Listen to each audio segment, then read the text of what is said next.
Hello everyone, आपका बहुत बहुत स्वागत है आपके अपने यूट्यूब चैनल सिविल स्टाफ में। मेरा नाम है Nidhi Pathak. I am 3 time UGC NET qualified in commerce and management subject. और अगर आप भी कर रहे हैं जून 2025 यूजीसी नेट की तैयारी, तो आप हमारे साथ ये क्लास को देख सकते हैं, स्पेशली जिनका पेपर 2 जो है वो कॉमर्स सब्जेक्ट है। तो यहाँ पे हम डेली जो है एमसीक्यू सॉल्व करते हैं 10 आपके सब्जेक्ट से रिलेटेड जो भी इंपॉर्टेंट टॉपिक्स है, प्लस कुछ इसमें क्वेश्चन जो है वो प्रीवियस ईयर के भी होते हैं। ठीक है, तो इसमें जो है आपको एक तरीके से प्रीवियस ईयर की भी थोड़ी थोड़ी तैयारी हो जाएगी, प्लस आपको ये भी पता लग जाएगा कि कॉमर्स सब्जेक्ट में कौन कौन से टॉपिक से किस किस तरीके से क्वेश्चन बन के आते हैं।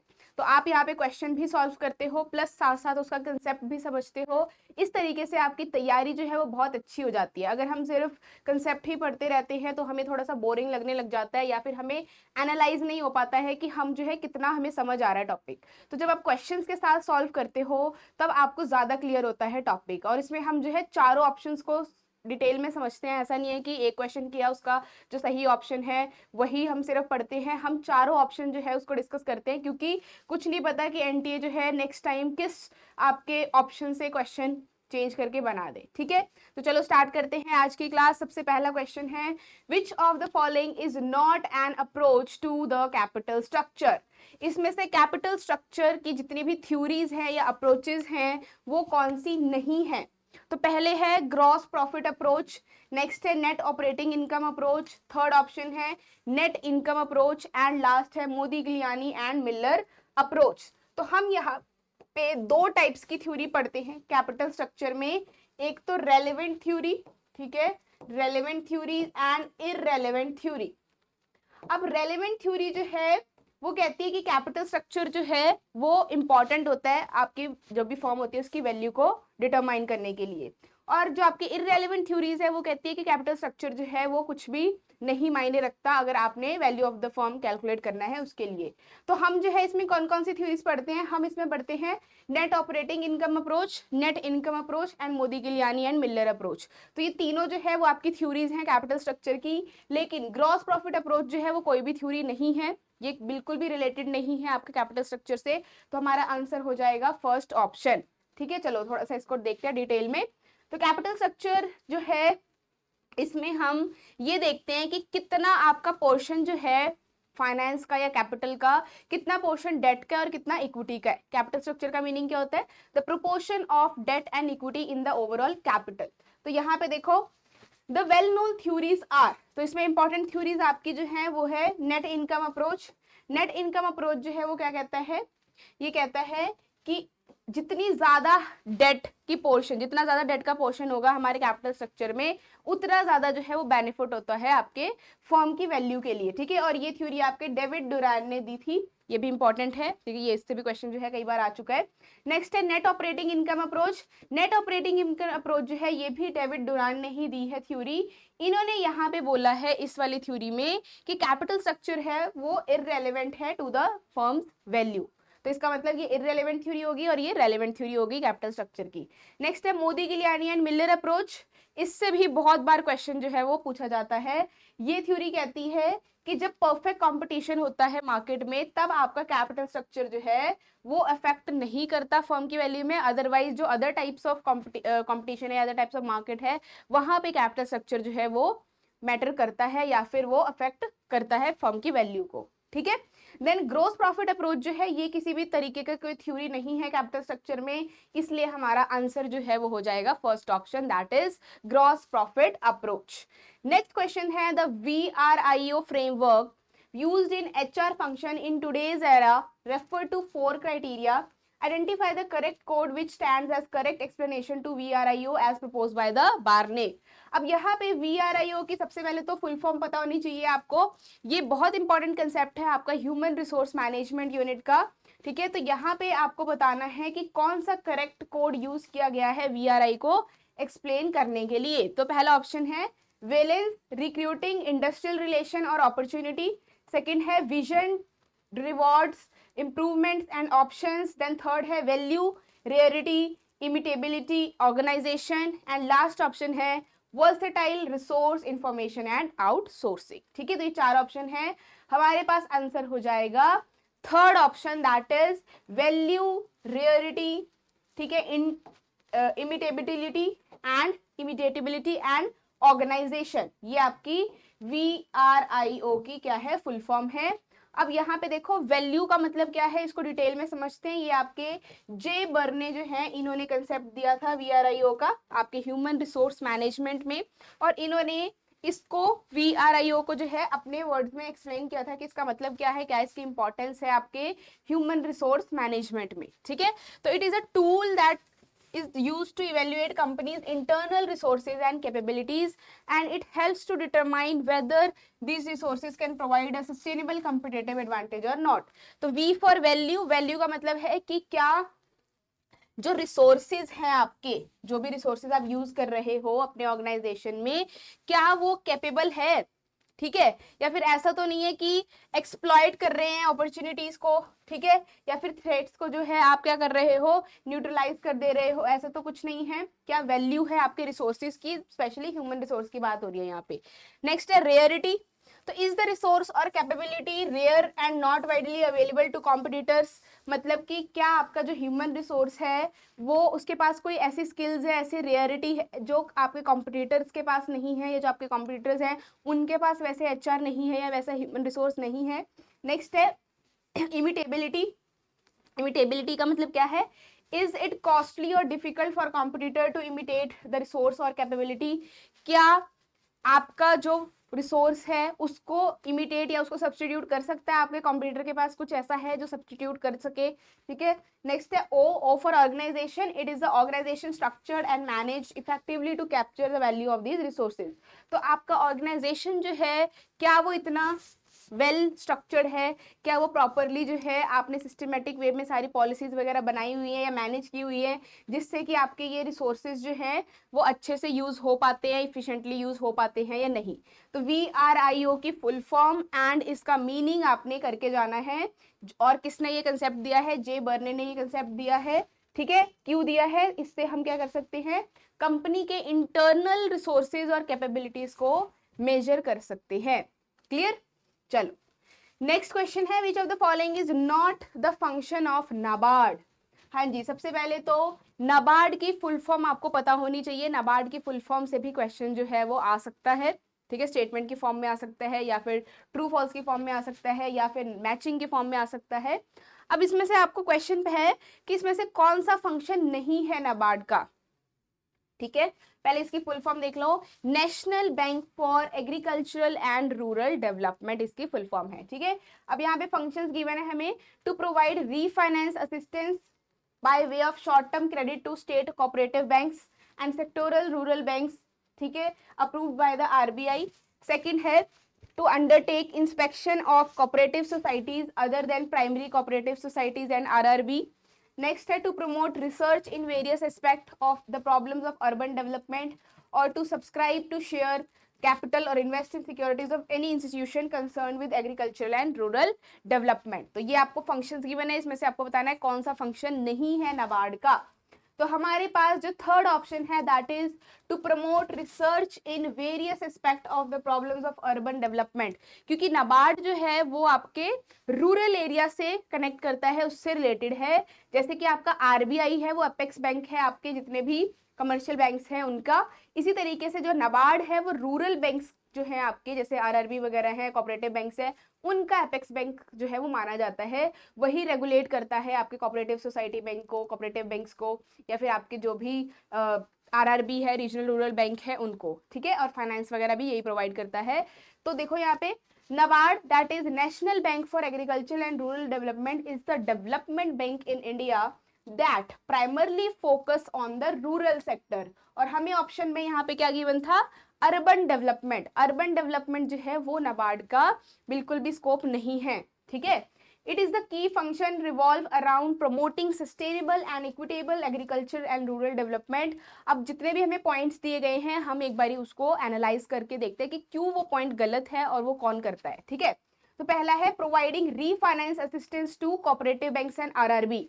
तो ये जो है आपका सही है, ये वाला आपका फंक्शन सही है कि जो आपका नाबार्ड है वो कोऑपरेटिव बैंक्स को और आरआरबी को फाइनेंस प्रोवाइड करता है, फाइनेंशियल असिस्टेंस प्रोवाइड करता है। नेक्स्ट है inspection of cooperative societies and RRB.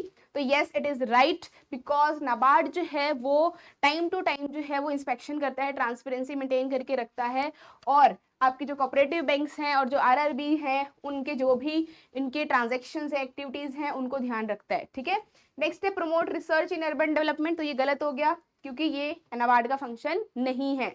Next है investing in securities of institution for rural development. ये भी ठीक है, नाबार्ड जो है वो इन्वेस्टमेंट भी करता है, आपके जितने भी इंस्टीट्यूशंस हैं जो एग्रीकल्चर या रूरल डेवलपमेंट को प्रमोट करते हैं उनको क्या करता है, प्रमोट करता है। ठीक है, तो ये बिल्कुल सही है, तो हमारा ऑप्शन जो है वो थर्ड बन जाएगा। नेक्स्ट है fourth question, that is which one of the following is not the objective of UTI. हाँ जी, बहुत इंपॉर्टेंट ये टॉपिक है, बहुत इंपॉर्टेंट इंस्टीट्यूशन है, इससे रिलेटेड क्वेश्चन जो है वो कई बार पूछा गया है यूजीसी नेट एग्जाम में आपके कॉमर्स सब्जेक्ट में। तो आपने यूटीआई के बारे में भी पूरा पढ़कर जाना है, यूटीआई है क्या, ठीक है, इसका हेडक्वार्टर कहाँ पे है, इसके क्या क्या फंक्शन है, ये जरूर पढ़ के जाना।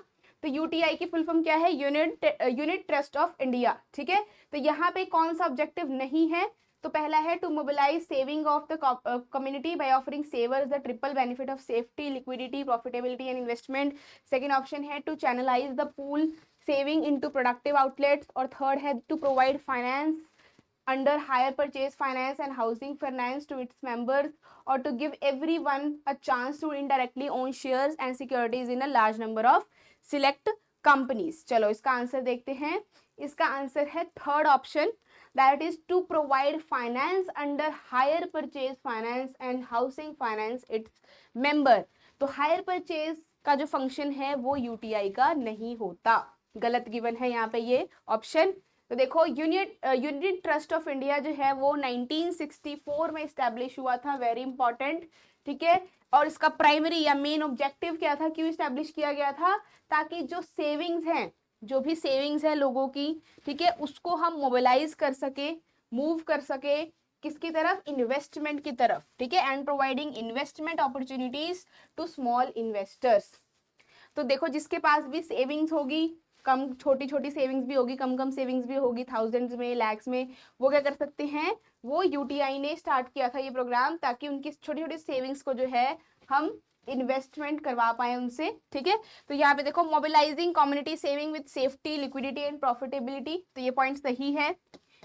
नेक्स्ट है channelising pooled saving into productive investment. तो यूटीआई जो है वो क्या करता है, जो इक्विटीज है, बॉन्ड्स है, सिक्योरिटीज है, उनको इन्वेस्ट करवाता है। ठीक है, और उससे रिटर्न जो है वो जनरेट करवाता है।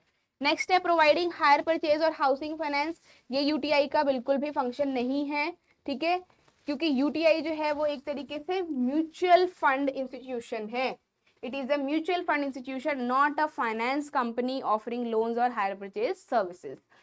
ठीक है, क्लियर है। एंड जो लास्ट ऑप्शन है that is enabling indirect ownership of shares and securities, ये भी सही है, क्योंकि म्यूचुअल फंड में क्या होता है, हम म्यूचुअल फंड कंपनी के पास जाते हैं और हम अपना पैसा जो है उनको दे देते हैं, और वही हमारे बिहाफ पे शेयर्स में इन्वेस्ट करते हैं, सिक्योरिटीज में इन्वेस्ट करते हैं। तो इससे रिस्क जो है वो थोड़ा कम हो जाता है, क्योंकि जब हम डायरेक्टली शेयर मार्केट में इन्वेस्ट करते हैं तो उसमें रिस्क ज़्यादा होता है, क्योंकि हमें इतनी फाइनेंस की नॉलेज नहीं होती, ना हम इतने एक्सपर्ट हैं फाइनेंस में, तो हम जो है अच्छे से एनालाइज करके जो है वो सिक्योरिटीज में पैसा नहीं इन्वेस्ट कर पाते। लेकिन जो म्यूचुअल फंड्स कंपनी होती हैं उनको ज़्यादा नॉलेज होती है, वहाँ पे फाइनेंशियल एक्सपर्ट्स होते हैं, वो प्रॉपर एनालाइज करके cash flow statement, balance sheet companies की देख करके उसके बाद जो है वो सिलेक्ट करते हैं कि हमने इस कंपनी में इन्वेस्ट करना है। ठीक है, चलो नेक्स्ट क्वेश्चन है fifth question, which of the following is the main objective of IFCI.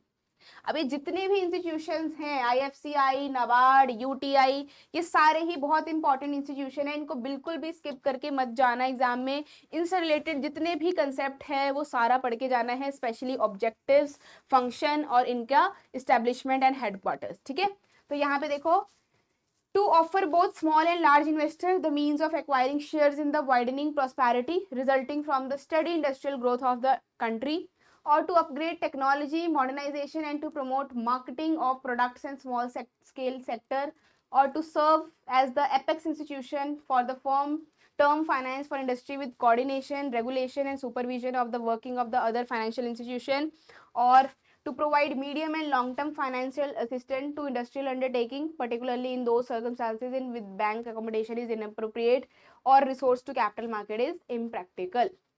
हाँ जी, तो यहाँ पे हमारा आंसर जो है वो हो जाएगा fourth option, that is to provide medium and long term financial assistance to industrial undertakings, particularly in those circumstances in which banking accommodation is inappropriate or restore to capital market is impracticable. मतलब आपके जो IFCI है, इनका main objective क्या है कि medium and long term financial assistance provide करना, किसको? इंडस्ट्रियल सेक्टर को, जब आपके जो बैंक्स हैं उनसे उनको कोई भी हेल्प ना मिले या वहां से उनको लोन ना मिले तो। ठीक है, तो यहाँ पे देखो industrial finance corporation of India जो है ये आपका 1948 में स्टैब्लिश हुआ था। ठीक है, आप ये सारे पॉइंट जो है वो साथ के साथ लिख सकते हो अपनी नोटबुक में। जो है आप जो भी डेली आपको मैं क्वेश्चंस कराती हूँ और फिर उसका टॉपिक कराती हूँ, आप डेली जो है अपने नोटबुक में लिखते रहो। ठीक है, इंपॉर्टेंट पॉइंट्स आपको वो रिवीजन के टाइम पे काम आएंगे, तो आप क्रिस्प सा नोट्स तैयार कर लो जितने भी हम टॉपिक्स कर रहे हैं उससे रिलेटेड। तो it was the first development financial institution in India. Its primary objective was to cater to long-term financial needs to the industrial sector which were not being met by commercial banks or the capital market. अब banks के पास इतना ज़्यादा पैसा नहीं होता या फिर इतना नहीं होता कि वो इंडस्ट्रियल सेक्टर को ही लोन प्रोवाइड कर दे, इसलिए ये स्पेशली आपका जो IFCI है वो इस्टेब्लिश किया गया था कि प्रायोरिटी या पहले जो है वो इंडस्ट्रियल सेक्टर को जो है वो लोन प्रोवाइड करेंगे इन केस बैंक या फिर आपका कोई भी कैपिटल मार्केट पैसा उन्हें ना दे पाए तो। ठीक है, तो यहाँ पे देखो acquiring shares and promoting prosperity, ये तो नहीं है इसका बिल्कुल भी, ये UTI का फंक्शन है। ठीक है, next technology upgrades and support for small scale industries, तो यहाँ पे स्मॉल स्केल इंडस्ट्रीज के लिए हमारा SIDBI होता है, SIDBI। ठीक है, small industrial development bank of India. ठीक है, नेक्स्ट है apex institution for term finance and regulation of other financial institution, तो आपका जितने भी ये इंडस्ट्रियल बैंक्स का एपेक्स बैंक किसे माना जाता है? IDBI को माना जाता है, ये भी याद रखना है। ठीक है, SIDBI भी बाद में आया था स्मॉल इंडस्ट्रीज के लिए, सबसे पहले IDBI आया था, industrial development bank of India आया था, जो कि एपेक्स बैंक माना जाता है इंडस्ट्रियल सेक्टर के लिए। ठीक है, नेक्स्ट है providing medium and long term financial assistant, तो ये हमारा बिल्कुल सही ऑप्शन है। क्लियर? तो यहाँ पे देखो एक ही टॉपिक से हमें कितने सारे टॉपिक्स के बारे में नॉलेज मिल गई। यहाँ पे हमें SIDBI के बारे में नॉलेज मिल गई, IDBI के बारे में नॉलेज मिल गई, यहाँ पे हमें UTI का फंक्शन एक और पता चल गया, that is acquiring share and promoting prosperity. तो एक क्वेश्चन से जरूरी नहीं है कि आपका एक ही कंसेप्ट क्लियर होता है, एक क्वेश्चन से आपके 4 कंसेप्ट क्लियर हो जाते हैं, क्योंकि हमें 4 ऑप्शन गिवन होते हैं, तो हमें चारों के बारे में नॉलेज मिल जाती है। तो जब आप भी क्वेश्चंस प्रैक्टिस करते हो या प्रीवियस ईयर क्वेश्चंस प्रैक्टिस करते हो, तो आपने भी इसी तरीके से प्रैक्टिस करना होता है। जो 4 ऑप्शन आपको गिवन है, चारों को ही एनालाइज करो, चारों को ही अच्छे से पढ़ो। ऐसा नहीं है कि एक ऑप्शन सही है तो बस उसको पढ़ लिया काफी है, नहीं। आप जब एक क्वेश्चन में 4 कंसेप्ट पढ़ोगे तो देखो आपके कितने सारे कंसेप्ट जो है वो तैयार हो जाएंगे। ठीक है, चलो नेक्स्ट है which of the following is added to the taxpayers income under the clubbing provision of the income tax act. अब इनकम टैक्स से क्वेश्चन पूछा गया है, जो क्लबिंग ऑफ इनकम टॉपिक है। ठीक है, जिसमें हम माइनर की या फिर स्पाउस की इनकम को क्लब कर देते हैं, जो मेन इंडिविजुअल होता है जिसने टैक्स पे करना है, तो वो कौन कौन सी कंडीशंस होती है। तो यहाँ पे पूछा हुआ है कौन सा इसमें से जो है ऐसा टैक्स का इनकम है जो कि क्लबिंग प्रोविजन के अंडर आता है अकॉर्डिंग टू इनकम टैक्स। ठीक है, देखो यहाँ पे पहला है income from a minor child fixed deposit, agricultural income, then interest earn from PPF और pension from the previous employer. तो यहाँ पे हमारा आंसर क्या हो जाएगा? यहाँ पे हमारा आंसर हो जाएगा first option, that is income earn from a minor child fixed deposit. इसको हम क्लब कर देते हैं उसके पेरेंट्स की इनकम के साथ, जिसकी भी हायर इनकम होती है। ठीक है, तो क्लबिंग प्रोविजन जो है आपका इनकम टैक्स का, उसको थोड़ा सा समझ लेते हैं। तो income from a minor child fixed deposit, ये हमारा आंसर है। तो क्लबिंग ऑफ इनकम जो है वो इनकम टैक्स एक्ट 1961 में डिफाइन है। क्या डिफाइन है, क्या है इसके अकॉर्डिंग इसका provision? Clubbing of income means including another person income in the taxpayer's total income for taxation purpose. It is introduced to prevent tax evasion through the transfer of assets or income to family members. अब ये clubbing of income का provision जो है वो क्यों आया था income tax act में? क्योंकि पहले क्या करते थे लोग कि अपनी ही प्रॉपर्टी को जो है अपनी स्पाउस, अपनी वाइफ के नाम पे या अपने हस्बैंड के नाम पे ट्रांसफर कर देते थे, उसके बाद दोबारा से जो है वो ले लेते थे उनसे, ठीक है। तो इससे क्या होता है, टैक्स बचा लेते थे, टैक्स की चोरी करते थे, एक तरीके से टैक्स इवेजन होता था। या फिर कोई माइनर चाइल्ड है, उसके नाम पे कोई हमने जो है इनकम जनरेट कर रहे हैं, उसका नाम लिखवा दिया, तो उसका तो वो तो टैक्स पे करेगा नहीं, तो इस तरीके से टैक्स इवेजन किया जाता था। तो इसलिए क्लबिंग ऑफ इनकम वाला कंसेप्ट आया कि जिसमें हम जो है पूरा कैलकुलेट करेंगे कि किसकी इनकम कहाँ कहाँ से आ रही है, कहाँ ट्रांसफर की है इसने प्रॉपर्टी, फिर उसको हम क्लब कर देंगे अगर कुछ भी ऐसा होगा तो, ठीक है। तो यहाँ पे जो क्लबिंग ऑफ इनकम है वो सेक्शन 60 से लेकर 64 तक में दिया गया है इनकम टैक्स एक्ट 1961 के, तो ये भी याद रख लेना, ठीक है। चलो, तो यहाँ पे देखो provision of clubbing of income, हमारे पास सबसे पहला है transfer of income without transfer of asset. अब अगर आप इनकम किसी को ट्रांसफर कर रहे हो लेकिन एसेट ट्रांसफर नहीं किया है, तो इस केस में जो सेक्शन 60 है वो क्या कहता है, example, mister X transfer the rental income of his house property to his brother without transferring the ownership, the rental income will be taxable to mister X hand. अब कोई मिस्टर एक्स है, कोई person है जो जिसको rent पे जिसने अपना घर दिया हुआ है, और वो रेंट जो इनकम है वो नहीं कलेक्ट करता, उसका ब्रदर कलेक्ट करता है, बट जो बिल्डिंग है, जो प्रॉपर्टी है, वो एक्स के ही नाम पे है, वो उसके ब्रदर के नेम पे नहीं है। तो जो भी रेंटल इनकम आ रही है, जो भी रेंट से पैसा आ रहा है, वो एक्स पे करेगा, ना कि उसका ब्रदर पे करेगा, कहने की बात ये है, ठीक है। नेक्स्ट है रेवोकेबल ट्रांसफर ऑफ एसेट्स।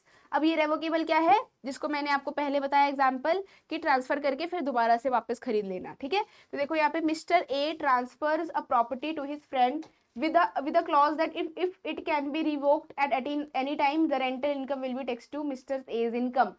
अगर आपने किसी को कोई प्रॉपर्टी ट्रांसफर करी है और उसमें ये लाइन लिख दी कि it is revocable at any time, मतलब मैं कभी भी तुमसे ये प्रॉपर्टी वापस ले सकता हूँ, अगर ये लाइन कहीं पे भी लिख दी तुमने, तो इस केस में वो इनकम, अब सपोज करो सेम एग्जांपल ले ले, अगर हम मिस्टर एक्स ने अपने ब्रदर के नाम पे वो एसेट कर दिया, प्रॉपर्टी कर दी, और बोला it can be revoked eight any time, तो जो इनकम आएगी, अभी भी रेंटल इनकम आएगी उस प्रॉपर्टी से, वो एक्स ही पे करेगा, ना कि उसका ब्रदर पे करेगा, ठीक है। तो ये सेक्शन 61 में दिया गया है इनकम टैक्स एक्ट के। नेक्स्ट है income of a spouse. Spouse मतलब जो भी पार्टनर है, उसको अगर आपने इनकम उसकी जो भी जनरेट हो रही है, तो if a spouse receives any remuneration that is salary, commission from a concern in which the other spouse has substantial interest, the income is clubbed with the spouse who holds the interest. Example से समझेंगे, mister P is employed in a firm where mister P holds 25% share, her salary will be clubbed with Mr. P's income unless her qualification justify by her salary। अब कोई person है P, ठीक है, वो किसी firm में काम करता है और वहां पे उसने 25% शेयर्स जो है वो होल्ड किए हुए हैं, 25% शेयर्स खरीदे हुए हैं उस कंपनी के, और वहीं पे काम भी करता है। तो उसकी जो सैलरी है, जो भी वहां से सैलरी आ रही है, एक तो उसको सैलरी मिल रही होगी, प्लस उसके जो शेयर पे डिविडेंड वगैरह मिल रहा होगा वो अलग, तो जो उसकी सैलरी होगी, वो जो भी ये 25% शेयर पे उसको इनकम आ रही है, जो भी डिविडेंड मिल रहा है, वो उसका उसमें क्लब हो जाएगा, ठीक है। अदर, यहाँ पे क्या लिखा है, other by her qualification justify her salary, ठीक है। तो यहाँ पे देखो ये मिसेस पी है, मिसेस पी मतलब कौन है, वाइफ है।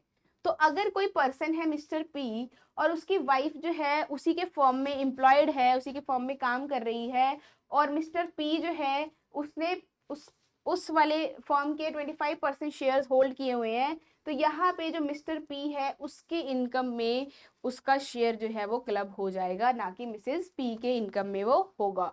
क्यों?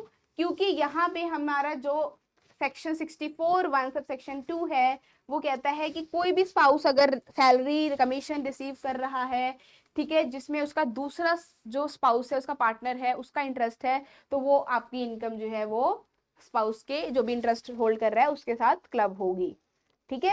लेकिन अगर उसकी वाइफ जो है वो अपने टैलेंट से कोई अर्न कर रही है, जैसे वो खुद जो है कहीं पे जाके सिंगिंग कंपटीशन या फिर कहीं से भी अर्न कर रही है, या उसके अपने टैलेंट अपने स्किल से काम कर रही है, वहां से अर्न कर रही है, वो नहीं क्लब होगा, ठीक है, वो उसके हस्बैंड के साथ क्लब नहीं होगी इनकम। नेक्स्ट है income from assets transfer to spouse. अब अगर आपने कोई भी एसेट अपने स्पाउस, अपने पार्टनर को ट्रांसफर कर दिया और वहां से इनकम आ रही है, तो क्या होगा, देखो, mister R gifts a house to his wife. एक पर्सन है मिस्टर आर, इसने अपने वाइफ को जो है हाउस गिफ्ट कर दिया, अपना घर गिफ्ट कर दिया, ठीक है। And the rental income from the house will to be taxable in mister R hand. तो जो भी रेंटल इनकम आएगी, जो भी रेंट आएगा उस हाउस से, वो किसका होगा, वो इनकम किसकी मानी जाएगी, वो मिस्टर आर के हैंड्स में टैक्सेबल मानी जाएगी। मतलब जो उसने स्पाउस को अपने ट्रांसफर किया है एसेट, स्पाउस की नहीं होगी वो इनकम, वो आर की ही इनकम मानी जाएगी, क्योंकि उसने अपना घर जो है वो अपनी वाइफ को गिफ्ट किया है। ठीक है। अब यहाँ पे एक्सेप्शन भी है, no clubbing applies if the transfer is for adequate consideration. अगर उसने अपनी अपनी वाइफ को, जैसे वो सपोज करो डाइवोर्स हो चुका है, तब उसको दिया है अपना घर, और वो भी पैसों में दिया है, मनी कंसिडरेशन में दिया है, तो ये जो है आपका ये वाला सेक्शन या ये वाला जो है लॉ नहीं अप्लाई होगा। लेकिन अगर गिफ्ट किया है, विदाउट कंसिडरेशन किया है, तो वो इनकम जो है वो आर की ही होगी। क्लियर। चलो नेक्स्ट है income from asset transfer to minor child, जो कि हमारा क्वेश्चन था। अगर if an asset is transfer to a minor child without adequate consideration, इसी तरीके से आपने अपनी प्रॉपर्टी अपने माइनर चाइल्ड के नाम पे कर दी है जो 18 ईयर्स का भी नहीं है, तो क्या होगा, the income from such an asset is included in the income of the parent whose income is higher. तो यहाँ से क्वेश्चन जो है कई बार आता है कि कौन से पेरेंट की इनकम में क्लब होता है माइनर चाइल्ड की इनकम, जिस भी पेरेंट की हायर इनकम है। जैसे उसके फादर भी अर्न करते हैं, उसकी मदर भी अर्न करती है, फादर की इनकम जो है वो 5 लाख है, मदर की इनकम जो है वो 3 लाख है, तो किसके साथ क्लब होगा, फादर की इनकम के साथ क्लब होगा, जिसकी भी हायर इनकम होगी उसके साथ। ठीक है। नेक्स्ट है income from asset transfer to a son's wife. अभी सन्स वाइफ क्या है, बहू, मतलब अगर किसी ससुर ने अपनी बहू के नाम पे जो है अपनी प्रॉपर्टी ट्रांसफर कर दी, ठीक है, जैसे देखो यहाँ पे, if Mr. A transfer share to his daughter-in-law, the dividend income will be taxable in A's hand. अगर उसने अपने शेयर्स अपनी बहू के नाम पे ट्रांसफर कर दिए, तो फिर भी जो उसमें डिविडेंड मिल रहा है वो आपके जो आपका फादर इन लॉ है उसी को ही टैक्सेबल होगा, वही पे करेगा। ठीक है, विदाउट कंसिडरेशन अगर ट्रांसफर किए हैं तो ये थे आपके क्लबिंग ऑफ इनकम के रूल्स। चलो नेक्स्ट क्वेश्चन पे चलते हैं। 7th question, match the following question है लिस्ट 1 एंड लिस्ट 2। अब यहाँ पे आपको इंटरनेशनल बिजनेस की कुछ इंपॉर्टेंट थ्योरीज गिवन है लिस्ट 1 में, और यहाँ पे जो है थ्योरिस्ट के नाम गिवन है, ठीक है, कि किसने ये थ्योरी दी है। तो आपको comparative cost theory, opportunity cost theory, factor endowment theory and absolute cost theory दी हुई है। तो देखो मैचिंग में क्या होता है, अगर आपको एक या दो भी पता है ऑप्शन, तो आप इजीली मैच कर सकते हो। जैसे कि एब्सोल्यूट कॉस्ट एडवांटेज थ्योरी सबसे इजी होती है, ये एडम स्मिथ ने दी है, तो डी का जो है वो हमारा फर्स्ट ऑप्शन बन रहा है। तो देखो डी का फर्स्ट ऑप्शन दो ऑप्शन में है, that is second and third, इसका मतलब इनमें से आंसर होगा हमारा। ठीक है, तो इसका मतलब हमारा फर्स्ट ऑप्शन कट हो गया और लास्ट ऑप्शन भी कट हो गया। अब नेक्स्ट देखो, क्या अगर आपको अपॉर्चुनिटी कॉस्ट थ्योरी पता है, अगर नहीं पता तो नेक्स्ट चलो, फैक्टर एंडोमेंट थ्योरी पता है, यस पता है, ये किसने दी थी, ये हेक्सर ओलिन ने दी थी। ठीक है, तो सी का क्या हो जाएगा, फोर्थ हो जाएगा। तो सी का फोर्थ किस में है, सेकंड वाले ऑप्शन में है, तो हमारा आंसर क्या हो जाएगा, सेकंड ऑप्शन।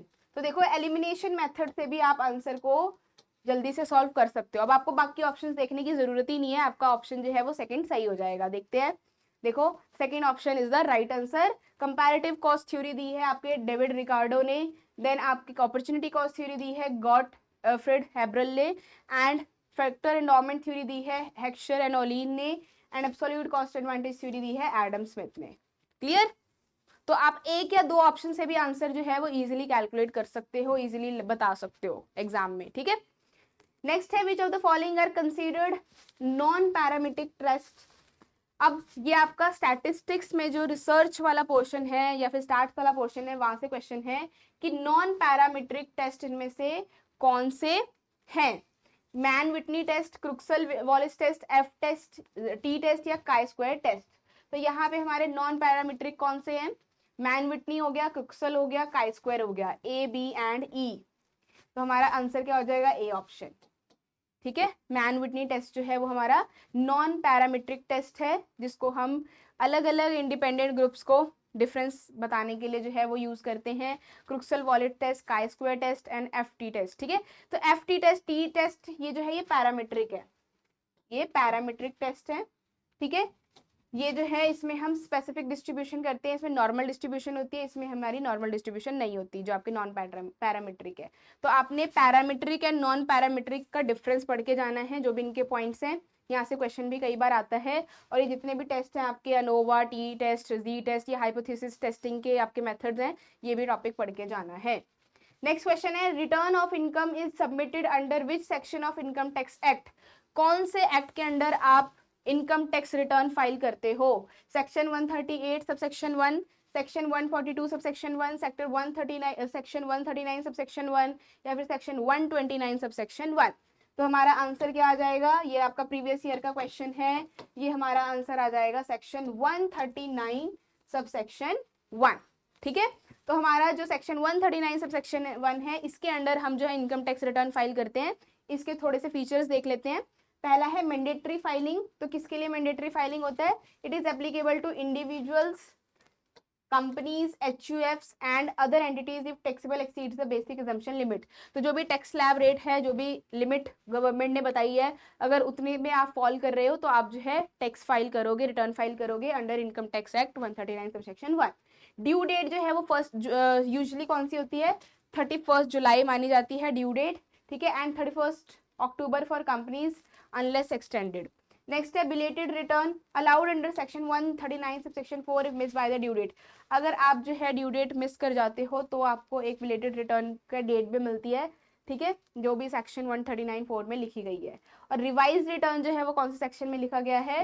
सेक्शन 139(5). जो भी एरर वगैरह हो गया अगर आपका कोई भी रिटर्न फाइल करते हुए, तो आप जो है सेक्शन 139(5) के अंडर रिवाइज रिटर्न भी फाइल कर सकते हो। क्लियर? लास्ट क्वेश्चन है आज का। Following are the information for a house property. Municipal value है 4,50,000, फेयर रेंटल वैल्यू है 5 लाख, स्टैंडर्ड रेंट है 4,80,000, एक्चुअल रेंट है 4,20,000। तो यहाँ पे हमें जो है ग्रॉस एनुअल वैल्यू कैलकुलेट करना है। अब ये हमारा हाउस प्रॉपर्टी वाला जो आपका टॉपिक है इनकम उसमें इनकम टैक्स में, वहां से क्वेश्चन गिवन है आपको। तो यहाँ पे हम कैसे कैलकुलेट करते हैं? सबसे पहले म्यूनिसिपल वैल्यू और फेयर वैल्यू जो है आपको गिवन, उसमें से विच एवर इज हायर जो है उसको लेते हैं। तो विच एवर इज हायर कौन सा है? 5 लाख। ठीक है, तो हमारा आ गया 5 लाख। उसके बाद जो आपको स्टैंडर्ड रेंट गिवन होता है, और जो हमारा ये आया आंसर, इसके बीच में जो भी लेस है विच एवर इज लोअर, उसको हम लिखते हैं। तो 4,80,000 एंड 5 लाख में से लोअर कौन सा है? 4,80,000। ठीक है, इसके बाद जो एक्चुअल रेंट गिवन होता है उसको, और स्टैंडर्ड रेंट में से विच एवर इज हायर, फिर से whichever is higher, and यहाँ पे था विच एवर इज लोअर। तो विच एवर इज हायर कौन सा है? 4,80,000। तो हमारा आंसर क्या हो जाएगा? हमारा आंसर हो जाएगा ए ऑप्शन, दैट इज 4,80,000।